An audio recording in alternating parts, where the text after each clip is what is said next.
Atención. 102 batallón. Per la formación. Ya. Ces troupes font partie des 10 000 soldats et agents de la police fédérale envoyés à Ciudad Juárez pour pacifier la ville.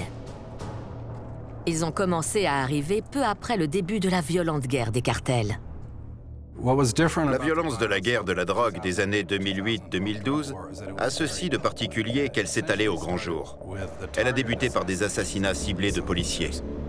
Le cartel de Sinaloa visait délibérément des policiers qui travaillaient avec le cartel de Juárez. Et ils laissaient des messages écrits dans toute la ville, disant qu'ils étaient le cartel de Sinaloa et qu'ils venaient prendre possession de Juárez. Mais le cartel de Juárez contre-attaque. Les deux camps enrôlent des membres des gangs de rue pour qu'ils se battent pour leur compte. En 2009, la police locale a déjà été dissoute et les forces fédérales ont pris le contrôle de la ville. Quand l'armée est déployée par le président Calderón pour s'attaquer au cartel, le gouvernement estime qu'il n'a pas d'autre choix. Quand le président Calderón a pris ses fonctions en décembre 2006, il n'avait pas d'autre solution que de s'attaquer au crime organisé. Car la police locale et fédérale avait commencé à être infiltrée par les syndicats du crime. Le recours aux forces armées mexicaines est donc une mesure à court terme. Elle doit donner le temps au gouvernement de reconstruire les institutions civiles et les forces de police civile. Mais au lieu de mettre fin aux violences, la présence des militaires a initié une période d'insécurité sans précédent.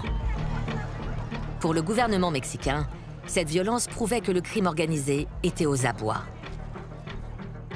Il est difficile de faire comprendre à l'opinion publique aux États-Unis, mais aussi au Mexique, que la hausse de la violence signifie que nous sommes en train de gagner. C'est une conclusion qui ne paraît pas logique, mais c'est pourtant ce qui se passe. Pour d'autres, cela prouve l'échec de cette politique.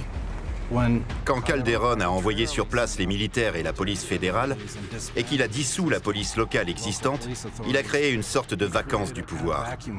Il ne restait plus que le pouvoir des armes. Et d'autres genres de crimes se multiplient. Extorsion, carjacking, cambriolage et enlèvement. C'était une situation proche de l'anarchie. Personne ne maîtrisait les choses, ni la police fédérale, ni la police locale. Et c'est la pègre qui a pris le contrôle.